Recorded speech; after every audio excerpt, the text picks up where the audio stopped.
All right, so we've had a look at the different properties of basic waves. So now, when you're presented with a sine wave or a similar simple wave uh, in as a waveform, you can read off things like frequency, period, amplitude. You can comment on phase, and with a little bit of extra information, you can also work out uh, wavelength from speed of sound or vice versa. So this is great. Basic waves. Every other wave we're going to learn shortly is built of basic waves. So all waves have these properties at their core. And one of the things to remember, I should make that full screen. One of the things to remember is, you know, all of these things are measurable units. So for frequency, in formulas we abbreviate that with normally a lowercase f, although we have frequencies that we measure with uppercase f, we'll see later on, and that's generally measured in hertz. Often with speech type things, we talk about kilohertz because you can have thousands of cycles per second. Period, how long it takes for a cyclical thing to repeat.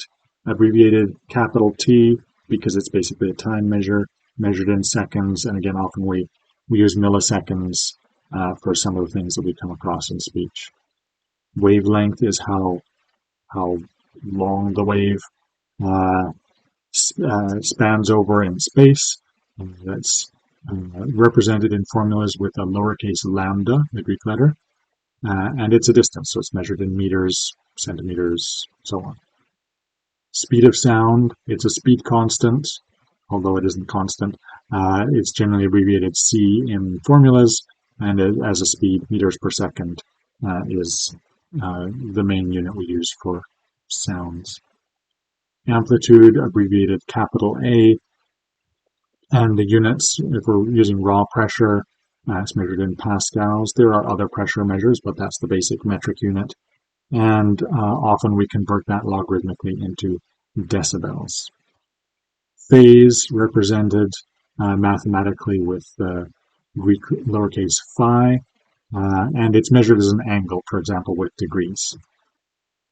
So those are the properties. Those are the 6 basic properties of waves. We have some formulas interrelating them. Frequency and period are basically 2 sides of the same coin. Wavelength and speed of sound relate to frequency. Those two related to frequency or period in their own formulas.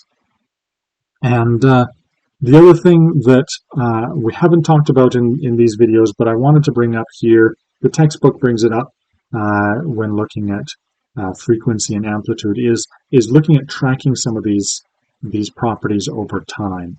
And frequency and amplitude particularly are properties that in speech we often want to look at how they change over time. What we've looked at so far has been static measures. When you have an actual pure sine wave, a simple wave, its frequency doesn't change over time. Its amplitude doesn't change over time. It's a constant, exactly repeating cycle through infinity, right? Mathematically speaking.